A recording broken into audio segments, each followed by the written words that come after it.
ሰላምታዬ ይድረሳችሁ ውድ ቤተሰቦቼ እንኳን ወደ ቻናሌ በሰላም መጣችሁ። ዛሬም በአዲስ ቪዲዮ በአዲስ መረጃ ተገናኝተናል።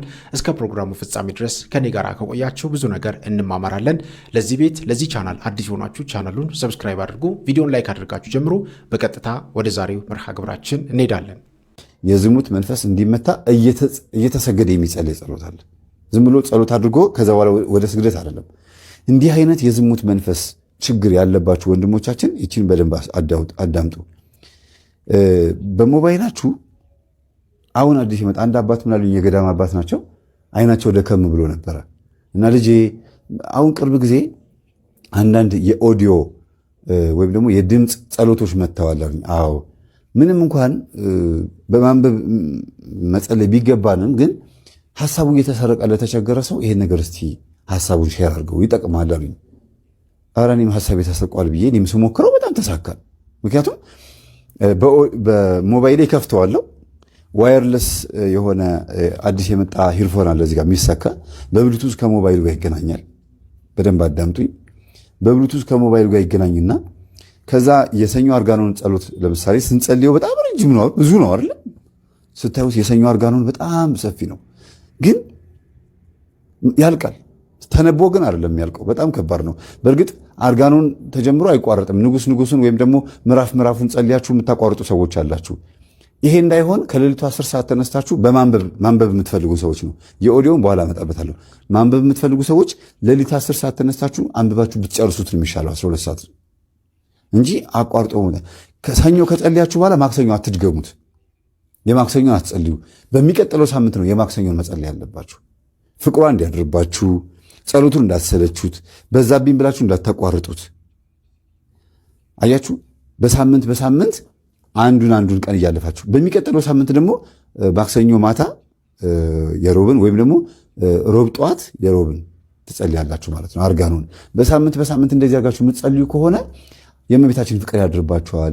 ቃሉ ከአይምሯችሁ ውስጥ አይጠፋም። በናፍቆት ትጠብቁታላችሁ በሳምንት። ይሄ ለአንባቢዎች ነው የምነግራችሁ። በቀን ጸልዩት ብዬ አልመክርም። እኔ መቼ መሰላችሁ ይህን የምትጸልዩት? በጣም ስትበረቱ ስትጠነክሩ፣ አይምሯችሁ መሰብሰብ ሲችል፣ በስጋው ደግሞ በጣም የበረታችሁ ሰዎች ከሆናችሁ ብታረጉትም ችግር የለውም። ካልሆነ ግን ለሌሎች ጸሎቶች እድል እየሰጣችሁ በሳምንት አንድ ቀን አርጋኖንን ቀኑን ሽፍት እያደረጋችሁ እየቀየራችሁ መሄድ በተከታታይ ማለት ነው። ማንበብ ላቃታችሁ፣ ሐሳባችሁ ለሚበተን በጣም ለተቸገራችሁ ሰዎች ደግሞ ወንድማችንን የመከርኩት ይህን ምክር ነው። ተሳክቶልታል። የሚገርማችሁ በጣም ግን እኔ ስለመከርኩት አለ እኔ አባቴ ስለመከሩኝ እኚህ በገዳም ያገኟቸው አባት ስለመከሩኝ ነው ለእናንተ ይህን ነገር የምነግራችሁ። ለወንድማችንም ነግሬው ስኬታማ ስለሆነ ነው። በኦዲዮ የሰኞን አርጋኖን ክፈተው አልኩት። ዳውንሎድ አድርገው ብዬ ሙሉን ዳውንሎድ አደረገው። አርጋኖን የሚባል ተለቋል ዩቲዩብ ላይ። ያንን ከፈተውና ጆሮ ላይ ሰክቶ ልክ ማንበብ ሲጀምር በዕብራይስጥ ማርያም የምትባይ እመቤቴ ማርያም ሆይ እያለ ልክ ሲል እሱም በዕብራይስጥ ማርያም የምትባይ እመቤቴ ማርያም ሆይ እያለ ይላል። አብሮ ከአፉ ጋር ነው የሚለው፣ ከሚጸልየው ሰው አፍ ጋር እኩል። በተለይ ቤተ ስላሴ የሚባል አዲስ የጸሎት ዩቲዩብ ተከፍቷል። በጣም ምርጥ መንፈሳዊ ወንድማችን ነው። የእሱን ዩቲዩብ እየገባችሁ በሚመች መልኩ አቅርቦታል። ረጋ ብሎ ነው የሚለው። ከፈጠነም እንግዲህ ረጋ ብለህ በልልን አትፍጠን ብላችሁ ለምን ለመስገድ ለመጸለይ እንዲመቻችሁ ማለት ነው። እያዳመጣችሁት ጸሎቱን አብራችሁ እያላችሁ ትሰግዳላችሁ። ከአፉ እኩል የምትጸልዩት አፋችሁ ነው። ስግደቱ ግን በእርጋታ ነው። እየሰገዳችሁ እንደዚህ እያላችሁት እኩል በዕብራይስጥ ማርያም የምትባይ እመቤቴ ማርያም ሆይ ምናምን እያላችሁ ልክ እንደዚህ ቃሉን እያላችሁት መስገድ ማለት ነው። ከላይ እየተነሳችሁ አሁን አይምሯችሁን አይሰርቀውም። ለምን? ቃሉን እየተከተላችሁ ስለምትሉት አይበተንም አይምሯችሁ። ለምሳሌ አባታችን ሆይ በሰማይ የምትኖር ስምህ ይቀደስ፣ መንግሥትህ ትምጣ፣ ፈቃድህ በሰማይ እንደሆነች ስንል ሁልጊዜ የምንለው ቃል ስለሆነ የለመድነው ቃል ስለሆነ ወይ ከልባችን ነው የምንለው ወይ ከልባችን አይደለም። እንዲያውም አንዳንድ ቀን ጠፍቶብን ወደኋላ እንመለሳለን፣ ወይም ሳናስተውለው ቶሎ ብለን እንጨርሰዋለን በፍጥነት። አቡነ ዘበሰማያት ይትቀደስ ስምከ ትምጻእ መንግሥትከ ማለትና አቡነ ዘበሰማያት አባታችን ሆይ ማለት እኮ ነው። በሰማይ የምትኖር ስምህ ይቀደስ ወይም ደግሞ አቡነ ዘበሰማያት ይትቀደስ ስምከ ትምጻእ መንግሥትከ ወይኩን ፈቃድከ እያልን እያስተዋል ነው አንለውም። ከልማድ የተነሳ አባታችን ሆይ ስንለው ራሱ በፍጥነት ነው የምንለው። ይሄ በልማድ ስለምንሸመድደው በልማድ በጣም አዳብት አድርጎናል። ይሄ ደጋሚ ይባላል፣ ወይም የሚደግም ሰው ወይም ደግሞ ዝም ብሎ ቃላትን መደጋገም መሮጥ ማለት ነው። መጸለይ ማለት ግን ማስተዋል ማለት ነው። ህሊናን ማዳመጥ፣ አንደበትን ማዳመጥ ማለት ነው መጸለይ ማለት። ስታነቡት ፊደሉ አፋችሁ ላይ ካፋችሁ ደግሞ ቀጥሎ ህሊናችሁ ውስጥ ወይም አእምሯችሁ ውስጥ እንዲቀመጥ ነው የሚያደርገው። ይሄ ግን አውዲዮ ግን እጅግ በጣም ብዙ ሰዎች የተለወጡበት ነው። እየጸለያችሁት ስትሰግዱ አእምሯችሁ አይበተንም። ለምን? ቃሉን ስለምትከተሉት። ጉልበታችሁ እየሰገደ ነው። በአንድ ድንጋይ ሁለት ወፍ ማለት ነው። በየት በኩል መጥቶ ያፍናችኋል? በየት በኩል መጥቶ ያሳስታችኋል? እንዴት ነው ሀሳባችሁ የሚበተነው? ተመስጣችሁን የምታዳምጡት። እያዳመጣችሁ ስትሰግዱ ደግሞ ትማሩበታላችሁ። ከዛ ህሊናችሁ ከተመለሰ በኋላ ብታነቡትም ችግር የለውም። ይኸውላችሁ የበለጠ መመክራችሁ በማንበብ ነው አልኳችሁ። ግን ይህ ትውልድ በጣም አእምሮ የተሰረቀ ነው።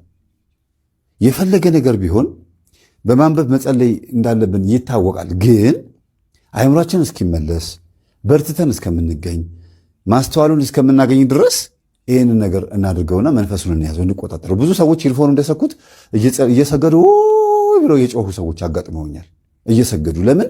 በቃ ምንም በፍጹም ፋታ የለውም።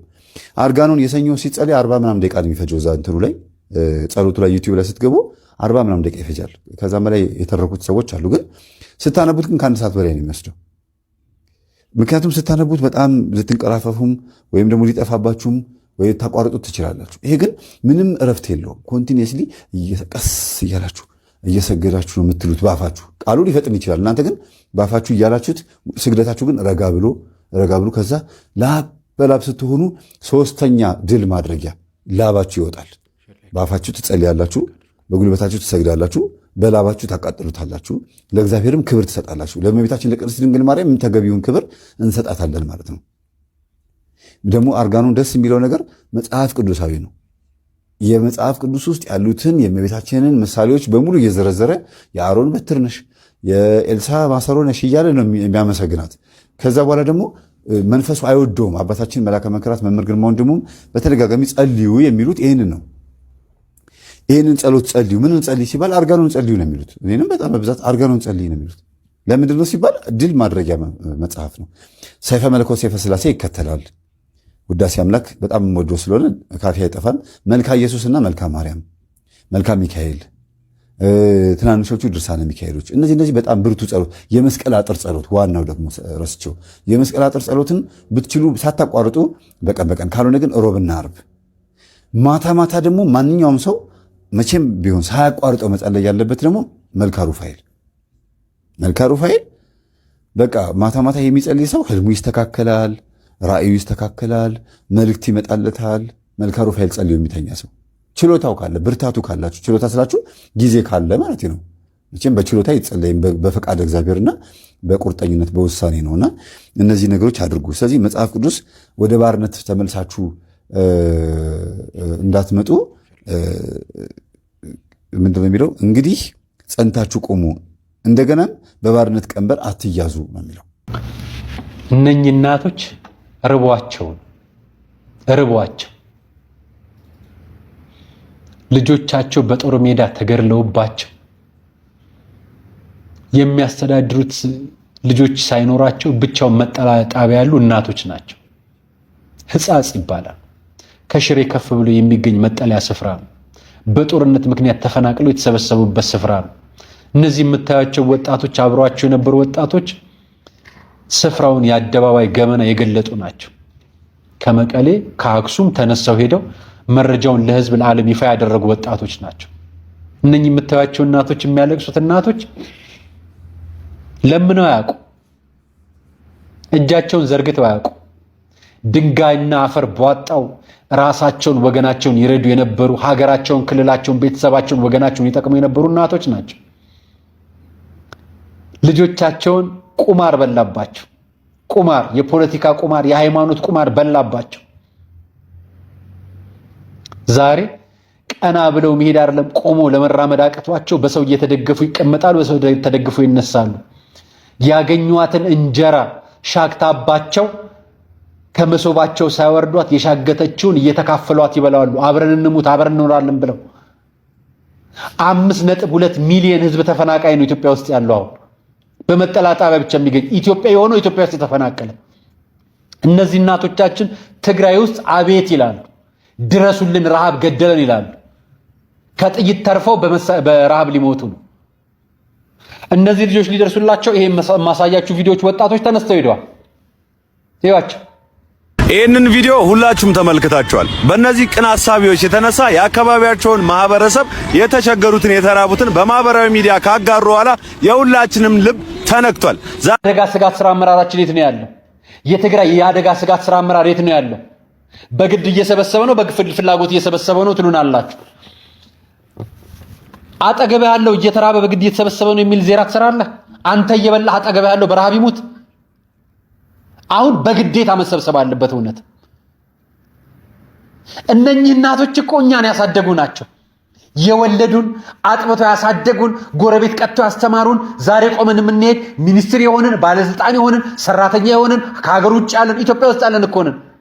የኛ እናቶች ናቸው እኮ የሚበሉት አጥተው በአቅም ማነስ ምክንያት ቆሞ መሄድ አቅቷቸው እየተንቀጠቀጡ የሚወድቁት እኮ በረሃብ ነው። እኔ የምነግርህ ወንድሜ ለነኚህ ወገኖች የምንደርስለት ሌላ ነገር ቢኖር ደስ ይለን ነበር። የግል አካውንት ኖሯቸው ሰው እንደዛ እንዲያስተባብር ብናደርግ ደስ ይለን ነበር። ኢትዮጵያ ውስጥ እኮ እያንዳንዱ ሰው ተርቧል። አዎ የነኚህ ደግሞ ወገኖቻችን ከፋ።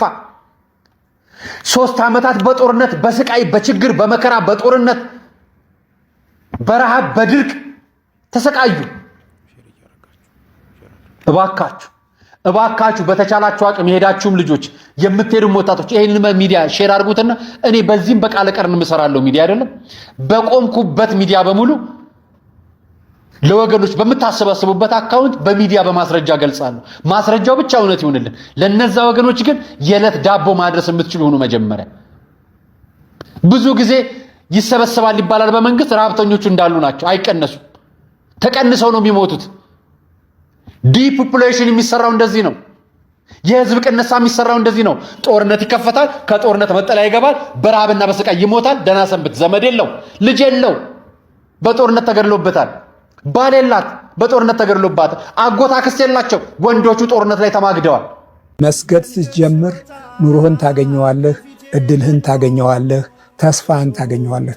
አረጋግጬ የምነግርህ መስገድ ስትጀምር ነው። መስገድ ካልጀመርክ እድልህ ጠላት አለበት፣ ተስፋህ ጠላት አለበት፣ አገርህ ጠላት አለበት፣ ምድርህ ጠላት አለበት፣ መውጫ መግቢያህ ኮቴህ ጠላት አለበት። ኮቴህን ይፈልጉታል፣ አሻራውን የረገጥከውን ይፈልጉታል፣ ትቢያውን ይፈልጉታል፣ ወዝህን ጨርቅህን ይፈልጉታል፣ ላብህን ይፈልጉታል። እንዲህ ጠላት አለብህ። መስገድ ስትጀምር ግን ይህን ሁሉ ታሸንፍና ሌላ መንገድ አለህ። ይኸውልህ ወደ ሄሮድስ እንዳይመለሱ በሌላ መንገድ ወደ አገራቸው ሄዱ። ሌላ መንገድ ይሰጣል። በምን ተረድተው? በህልም ተረድተው ይላል። አየህ፣ ሌላ መንገድ የሚያሳይህ የቤተልሔም አምልኮት ነው።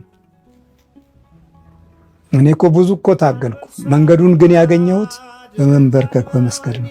የዕለት አምልኮት ምስጋና ይሁን ለአብ ለወልድ ለመንፈስ ቅዱስ ብዬ ሰግዳለሁ። ስብሐት ለአብ ስብሐት ለወልድ ስብሐት ለመንፈስ ቅዱስ። ሃሌሉያ ለአብ ሃሌሉያ ለወልድ ሃሌሉያ ለመንፈስ ቅዱስ። ሃሌሉያ ለኤልሻዳይ ሃሌሉያ ለአዶናይ ሃሌሉያ ለያዌ ሃሌሉያ ለኢየሱስ ሃሌሉያ ለጸባኦት ሃሌሉያ ለክርስቶስ ሃሌሉያ ለአማኑኤል ብዬ ሰግዳለሁ። ስትሰግድ ሌላ መንገድ ይሰጣል። አለን ሌላ መንገድ አለን። ሁልጊዜ ሌላ መንገድ አለን። ወደ ሄሮድስ እንዳንሄድ ሌላ መንገድ አለን። ለዚህ ቤተልሔም የሌላ መንገድ ውጤት ናት። መስገድ ስትጀምሩ ቤተሰቦቻችሁ መጥላት ይጀምራሉ። አባታችን ሆይ ብላችሁ መብላት ስትጀምሩ ቤተሰቦቻችሁ የባረካችሁትን እንጀራ ይጠሉታል። እጃችሁን ዘርግታችሁ የምትጨብጧቸው ሰዎች ነገ እጃቸውን ለእናንተ አይሰጡም፣ ይሸሻሉ። እጃችሁ ተባርኳላ፣ የሰማይ እጅ ያለበት መንፈሳዊ እጅ ያለበት። እግዚአብሔርን አመስግናችሁ የተናገራችሁት ቃል ሌሎቹ ይጸየፉታል። መንፈሳችሁ ሌላ ነው፣ መንፈሳቸው ሌላ ነው። ሰግዳችሁ በግንባራችሁ ያመለካችሁበትን ፊት ቀና ብለው ያዩትም፣ ሹክክ ብለው ያዩታል፣ ተደብቀው ያዩታል። ምንድነው ማስፈራት ጀመረ እኮ ይላል። ምንድነው ጉዳዩ ይላል። በመጨረሻ አስማተኛ ነው ይሏቸዋል። ያ ግርማን የሚከተሉ ስለሆነ በቃ ይህን መተት ሰጥቶታል መሰለኝ። ከኛ እኮ የተለየ ፊት ነው ያለው። ፊታችሁ የእግዚአብሔር ሞገስ ነው። አያችሁ ሄሮድስን እኮ ያስደነገጠው ስግደት ነው። ልንሰግድለት መጥተናል የሚለውን አስደነገጠው። ማምለክ ስትጀምሩ ማምለክ የማይፈልጉት ይፈሯችኋል። ድምፃችሁንም ይፈሩታል። ከውጭ ገና ድምፃችሁን ሲያው ሺ ፍርሃት የልቦና መባተት የጉልበት ብርክ የሚሰማችሁ አሉ። የሚገርም ነገር ነው። አሁን ወንደሰን አውራሪስ እናት በጣም የሚገርሙ እናት፣ እንደዚህ አይነት እናት እንደው ባይኖር ይሻላል። እናት የእናትን ባህሪና የእናትን ፍቅር የሚያሳጡ የእናትን ምስጋና የሚያሳጡ ሴትዮ ናቸው። በጣም ጠዋት ሙሉን አይቼዋለሁ። እናት ልጇ ሲወልድ ክርስትና ሲያስነሳ ልደት ሲያረግ ፕሮግራም ሲያረግ አንድ ቀን መታ የልጁን የተወደቀ ወንደሰን ምን አይነት ሚስት ነው ያገባው አማሽ ነኝ ብለው አንድ ቀን መተው ሳያዩ አሁን ለቀብሩ ጊዜ መጡ ሊቀብሩት። እናቴ ነው አንድ ጥያቄ የምትጠይቀልኝ የምታገኟቸው ሴትዮ ጠይቁልኝ ወይ አድርሱላቸው። ሁለተኛ ጥያቄ ባላቸው አባባ እሳቸው እንዲህ ክስት ብለው እውነት የለበሱት ሱፍ ነው እንጂ ሰው ያስመሰላቸው ከሰውነት ወጥተው በዚህ እድሜያቸው 25 ዓመት ነው እንግዲህ ጡረታ ከወጣው አሉ 30 ምናምን ዓመት አገልግለዋል። እነዚህ ሰውዬ ጥለው እሳቸው አሜሪካ በዚህ እድሜያቸው ፊታቸው ነው የኔ ፊት ተጨማዷል። በዚህ እድሜያቸው እንደዚህ አምሮባቸው እንዲህ ሆነው ሰውዬው እንዲህ ከሰው እየለመንኩ ነው የምበላው ከኔ አጠገብ ያለች ጎረቤት ናት ለምና ከልጆቹ ጋር እንድበላ የምታረገኝ ሲሉ እሷ ባሏን አልተንከባከበችም፣ ባሏን ሲታመም ዞር ብላ አታየውም የሚሉት ሴትዮዋ እሳቸውስ መቼ ነበሩ ቦታው ላይ? አንደኛ እሳቸውስ ባላቸው እንዴት መቼ ተንከባከቧቸው? ሽማግሌው እንደዚህ ከሞት መለስ ናቸው እኮ ሽማግሌው ሞተዋል እኮ ሱፍ አልብሶ አስቀመጧቸው እንጂ ሰውየው በቁማቸው ሞተዋል። ሽማግሌው ሻይ እንኳን የሚሰጠኝ የለም ሲሉ የሚስት አጋሬ ነው ሳረጅ እኔ አሜሪካ ጥላ የምትሄዳት አጋሬ ሜጃ ባጣው ሰዓት ሴትዮዋ ራሱ መጠየቅ አለባችሁ። አንድ ቀን መተው ሳይጠይቁ አሜሪካ እየኖሩ በአካል እንኳን ማቋት ልጅ አሁን ለቅሶ መተው ቀብረው ስሜ ጠፋ። ለስማቸው ነው የተጨነቁት። የሱ ሞት አላስጨነቃቸውም። አርሱላቸው ሴትዮዋ ይሄን ሁለቱን ጥያቄ ይመልሱልኝ። አንደኛ ሰውየውን ሽማግሌ ለምን ጥለዋቸው ሄዱ? ሁለተኛ እስከ ዛሬ ድረስ ለምን ልጆቹም መተው አላዩም? ልጁን በቁም መተው ለምን አላዩትም? ይሄን ጥያቄ ጠይቁልኝ። ፍካሬ ከዋክብት ወአውደ ነገሥት የሚል መጽሐፍ መቼም የማታውቁ ሰዎች ትኖራላችሁ ብዬ አላምንም። ብዙዎቻችሁ ታውቁታላችሁ። ይሄንን መጽሐፍ የአባቶቻችን ጥበብ ነው ብላችሁ የምታምኑ ደግሞ በርካቶች ናቸው። የሚያናድደው ነገር የሚጀምረው እዚህ ላይ ይህ መጽሐፍ ተዘጋጅቶ ለኢትዮጵያን የተሰጡት ፈረንሳይ ዜግነት ባለው አንድ ተልኮ በያዘ ሚስዮናዊ ዜጋ የፈረንሳይ ዜጋ ነው። በንግስተ ዘውዲቱ ዘመነ መንግስት በ1911 አካባቢ ማለት ነው። ይህንን ያደረጉበት መንገዳቸው ደግሞ ከታላቁ ጠቢብ ከታላቁ አባታችን ከሄኖክ መጽሐፍታት መካከል አንደኛውን ከሰባቱ ከሄኖክ መጽሐፍቶች አንዱን ሚጠተ ብርሃን የተሰኘውን ዘርፈው ይወስዱና ኢትዮጵያውያን በዚህ መጽሐፍ ላይ ያለው ጥበብ በዚህ መጽሐፍ ውስጥ ያሉት ዕውቀት እንዳይኖሯቸው ሊያዘናጋ የሚችል የተንኮል መጽሐፍ አዘጋጅተው መስጠት ስለነበረባቸው ይህንን የሟርትና የጥንቆላ መጽሐፍ በኢትዮጵያ ወግ ባህል በኢትዮጵያ ሃይማኖታዊ ስርዓት መሰረት ፍካሬ ከዋክብት ወአውደ ነገሥት ብለው ጽፈው አዘጋጅተው ሰጡን።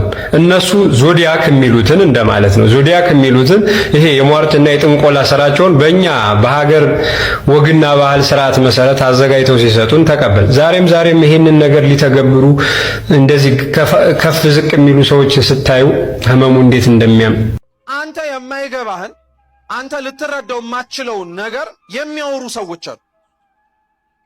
የሚያወሩ ሰዎች አሁን እንስሳ ሲያወራ ሊገባው የሚችለው እንስሳ ነው ካልን እንስሳ ሲያወራ የሚገባቸው ሰዎች አሉ።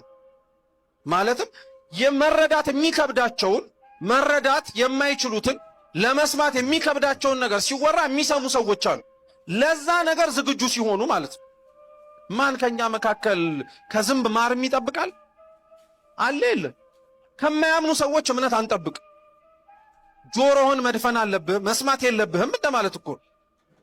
ቦታቸውን ከማያውቁ ሰዎች፣ የተሰጣቸውን ክብር ከማያውቁ ሰዎች ክርስቲያኖችንም ጭምር ያጠቃልላል። በነገራችን ላይ ክርስቲያን ሆኖ እግዚአብሔር የከፈተለትን ገነት፣ ክርስቲያን ሆኖ እግዚአብሔር የሰጠውን ቅዱስ ሥጋ ክቡር ደም፣ ክርስቲያን ሆኖ የከፈተለትን ቤተ መቅደስ፣ ክርስቲያን ሆኖ ያዘጋጀለትን ሙሉ ነገር ምንም ነገር የማይመስለውን ሰው ለምንድን የምትሰማው? ለምን የምታዳምጠው? አንዳንዶቻችን እኮ ቤተ ክርስቲያን ውስጥ ያለውን ትምህርት፣ ዕውቀት፣ ህይወት ከማይኖሩት ሰዎች ክርስቲያን ናቸው ተብለው ከማያጣጥሙት ሰዎች እየሰማንና እያየን እኮ ነው ሙሉ ክርስትናው እምነት እንደዛ ይመስላል። ሙሉ እንደዛ የተበላሸ የሚመስል ጥቂቶች ያጠፉት ጥፋት አይደለ ብዙሃኑን የሚያስወቅስ። ስለዚህ ሔዋን ጆሮዋን ስትሰጥ የሰማችው ነገር ልክ አይደል። ለምን ከሁሉም እንዳትበሉ ከለከላችኋል? የሚያሳዝን ነገር ነው። እግዚአብሔር ያለው አንድ ነገር፣ ሰይጣን የሚያወራው ሌላ ነገር። እግዚአብሔር ያለው አንድ ነገር እንዳትበሉ ነው። እሱ ግን የሚላቸው ስንቱን እንዳትበሉ ለምን ከለከላችሁ? ሁሉንም አለ። ዮሐንስ ዘደማስቆ የሚባል የቤተ ክርስቲያናችን አባት ምን ይላል? እግዚአብሔር አምላክ አንዷን እንጨት እንዳትበሉ ብሎ የከለከላቸው ይሄንን ሁሉ ለእናንተ ሰጧችሁ፣ ለእኔ ደግሞ አንድ ነገር ተውልኝ ሲል ነው ይላል። በቃ ለእኔ እስኪ አንድ ነገር ስጡኝ፣ እናንተ ግን ሁሉንም ውሰዱታል። እግዚአብሔር አያችሁና ያክል ቸር እንደሆነ ሁሉን ወስዶ አይደለም አንድ ነገር የሰጠን። ለኛ ሁሉን ሰጥቶ ለሱ ስንት ነገር ነው የወሰደው? አንድ ነገር ነው የወሰደው። በቃ እኔም አንድ ነገር ይኖረኝ፣ እናንተ ግን ብዙ ነገር ይኖራችሁ። እና ሰይጣን በሚናገረው ንግግር ውስጥ ሔዋን ጆሮዋን ሰጠች። ከዛ በኋላ መልስ መለሰችለት። ምን አለች? አይ እኛ የተከለከልነው አንድ ነገር ነው እንጂ ሁሉን ነገር አይደለም አለች። ጥሩ ልብ ብላችሁ ስሙ። አሁን እኔና እናንተ የሚያወራ እንስሳ ቤታችሁ ገጥሟችሁ ቢያናገራችሁ ታናግሩታላችሁ? እንስሳ ሲያወራ አይታችሁ እንደለመዳችሁ አትምሰሉ። ቤታችሁ ያለው ውሻ ቢንጂ ቢላችሁ እውነትህን እኮ ነው ብላችሁ ትበላላችሁ? ሲጀመር የሚያወራ ውሻ በማየታችሁ ራሱ ምን እንደምታረጉት ትደናገጣላችሁ። እንግዳ ነገር ነው። ስሙ በደንብ። ሰው ስራው እንግዳ ያስብለዋል። ሰው ንግግሩ እንግዳ ያስብለዋል። ሰው አዋዋሉ እንግዳ ያስብለዋል። የሔዋን ትልቁ ስህተቷ፣ መጀመሪያ ስህተቷ ጆሮዋን መክፈትና መናገር ለማይጠበቅባተው መክፈቷ። እየሰማችሁ ነው? ጆሮዋን ሲጀመር ለምንድን ነው ከሷ ከማይመጥናትና ለሷ ከማይስማማት ጋር ወርዳ የምታወራ? እሷ ሰው ናት። የሚያናግራት ምንድን ነው? እንስሳ ነው። ለምንድን ነው ሰው ወርዶ ከእንስሳ ጋር የሚያወራው? ለምንድን ነው ክርስቲያኖች የምንወርደው? ለምንድን ነው ክርስቲያኖች ከማይመጥነን አዋዋልና ከማይመጥነን አነጋገር፣ አስተሳሰብ፣ ድርጊት ራሳችንን ዝቅ አድርገን የምንገኙ? ይህን እንድንማርበት እኮ ነው ነጥቡ። ሔዋን ወርዳ ከእንስሳ ጋር አወራች። ዛሬም ወርደን የማይዋልበት የምንውል፣ የማይወራውን የምናወራ፣ የማይታሰበውን የምናስብ፣ በእኛ ቋንቋ ደግሞ አርቆ አሳቢ ወይ ደግሞ አዲስ ነገርን እንደሚያስብ አድርገን እርስ በርስ እናኮለጳጵሰዋለን። በቃ ቦታ እንሰጠዋለን። ግን ልክ አይደለም። ሰው የሚያስብበት ልክም ጣሪያም መጠንም አለ። ሲወርድ ግን እንደ እንስሳ ሊያስብ ይችላል። ከእንስሳ ጋር ሊያወራም ይችላል። አንደኛው ስህተቷ እሷ ነው። ሁለተኛው ስህተቷ እግዚአብሔር አምላክ አትብሉ፣ ይሄንን ነገር እንዳትበሉ ብሎ ሲናገር ታውቃላችሁ፣ እባብ እኮ አልሰማችሁ። ማንም የሰማ የለም። ይሄንን ትእዛዝ የሰጠው እና ሲናገር የሰማው መጀመሪያ አዳም ነው። ማን አልኳችሁ? አዳም። ሔዋን ራሱ አልተፈጠረችም። ሔዋን አዳም ጎን ውስጥ ሆና ነው ይሄን ትእዛዝ የሰማችሁ እንዳትበሉ ያለው። ግን ሔዋን ከወጣች በኋላና ከአዳም ጋር መኖር ስትጀምር ግን አዳም ምን አላት? አትንኩት ብሏል አላት። ምን አታርጉት? እግዚአብሔር ያለው አትብሉ ነው። እሱ ግን እያላት ያለው ምን አታርጉም? ካልነካችሁ ምን ስለማታረገው አርቆ እያጠረ ነው ማለት ነው። እየዋሸ እንዳይመስላችሁ አርቆ እያጠረ ነው። ካልነካሽው አትበዩ፣ ስለዚህ አትንኩት ብሏል አለ። ይሄን ትእዛዝ ለነሱ ነው የተናገሩ። እሷ እግዚአብሔር የነገራትን ትእዛዝ በሌላ አገላለጽ እግዚአብሔር የነገራትን ምስጢር ለሌላ ሰው ተናገረችው፣ ለሌላ እንስሳ ተናገረችው። ዛሬም እግዚአብሔር የነገራችሁን ምስጢር እንደ ምስጢርነቱ ለማያከብረው ሰው ለምን እንደምትነግሩት? እንደ ምስጢርነቱ ለማይንከባከበውና ቦታ ለማይሰጠው ሰው ለምን እንደምናወራው? አይወራም እኮ ራሱ። በቃ አያችሁት ስህተቷን። ማውራት ከሌለባት ጋር አወራች፣ ጆሮ መስጠት ከሌለባት ጋር ጆሮ ሰጠች። ማናገር የሌለባትን ምስጢር ደግሞ ለጠላቷ ለራሷ ሰጠች። ስለዚህ ሔዋንን የጣላት ማን ይመስላችሁ? እርግጥ ነው ሰይጣን የጣላት። ሰይጣን ግን የጣላት ከሔዋን ምን አግኝቶ ነው? አያችሁ፣ ሰይጣን ድክመታችንን አውቆ የሚጥለን ትላልቅ ፈተና ብቻ አምጥቶ አይደለም፣ በትናንሽም ይጥለናል አልኳችሁ። ሁለተኛ ጠላት እኛን የሚጥለን የሚያጠቃንንና የሚያዋርደንን ነገር ከማን ራሳችን ሰምቶ ነው? ከራስ ሰምቶ። እኔ እኮ እንትን ነገር አልችልም አትሉ? እኔ እኮ እንትን ነገር አይሆንልኝም። አሁን የገሌን ዘፈን ስሰማ በቃ አይሆንልኝም። የገሌን ፊልም ሳየው አይሆንልኝም። በቃ እገሌን ሳየው የሆነ ነገር ያረገኝ እንዴ። የሚያጠቃህን፣ የሚገልህን፣ የሚያዋርድህን፣ ዝቅ የሚያረግህን ነገር ለጠላት ተነግረዋለህ። ስለዚህ ያንን ነገር እኮ ይዞ ምን ያረጋሃል ማለት ነው? እንዲጥልህ በር እየከፈትክለት። ስለዚህ አይሆንም፣ ይሄንን ነገር ነው ብትበሉት ብትጠጡት እንዲያውም እንደሱ አምላክ እንዳትሆኑ ነው አለ። ከዛ በኋላ ግን ሰይጣን ምንድን ያለ በጣም የሚገርማችሁ ነገር መልካሙንና ክፉን እንዳታውቁ ነው አለ። እስኪ መልካምንና ክፉን በሉ። እንዳታውቁ። በሌላ አማርኛ ይሄንን ዕፀ በለስ ብትበሉት መልካምና ክፉን ምን ያደርግል? ይገልጥላችኋል ነው። እና ቅዱስ ኤፍሬም ሶርያዊ ሔዋንን በጣም አድርጎ ይወቅሳታል። ምን ይላታል መሰላችሁ? ሔዋን ሆይ ምን አለ ከሰይጣንና አድሮበት ከሚያሳስተው ከዛ እባብ እኮ የተሻለ ጭንቅላት አለሽ። ይሄንን ዕፀ በለስ በልቶ ክፉና ደግ ማወቅ ይቻላል ለሚልሽ ጠላት አንተ እያወራህ ያለው ራሱ ክፉ ይሁን ደግ ይሁን በምን አውቃለሁ ብለሽ ለምን አልጠየቅሽውም? እውነት ለመናገር ቀጥፈሽ የምትበይው ቅጠል አምላክ ሊያረግሽ ቢችል ኖሮ ለምን እሱ መጀመሪያ ይበላውም ነበር እያለ ይጠይቃል። እውነት እኮ ነው። ሰይጣን በነገራችን ላይ እንድንሆንና እንድናደርገው የሚያዘን ነገር በሙሉ ለኛ የሚጠቅመን ቢሆን ኖሮ መጀመሪያውኑ አይነግረንም። ሁሌም የሚያወራው ነገር ለኛ የሚጠቅመንን ይመስላል እንጂ ምንም የማያረገንን የማይጠቅመንን። ስለዚህ ሔዋን ቀጠፈች፣ እሷን በላች፣ ባሏን በላ። ከዛ በኋላ ወደቁ። እግዚአብሔር ለመጀመሪያ ጊዜ ለሰው ልጆች የሰጣቸው ሕግ ቅድም እንዳልኳችሁ ለዛ ነው። ለመጀመሪያ ጊዜ የሰጣቸው ሕግ ጾም ነው። እና ሰው ክርስቲያኖች በተለይ ጾምን መረዳት ያለባቸው እንደ ፍትሐ ነገሥቱ ትርጉም ለተወሰነ ሰዓት ከተወሰኑ ምግቦች መከልከል ነው ብለው ብቻ ሳይሆን ጾምን መጽሐፈ መነኮሳት እንዲያውም ሲያስረዳው ለእግዚአብሔር ተብሎ የሚተው ነገር በሙሉ ጾም ነው።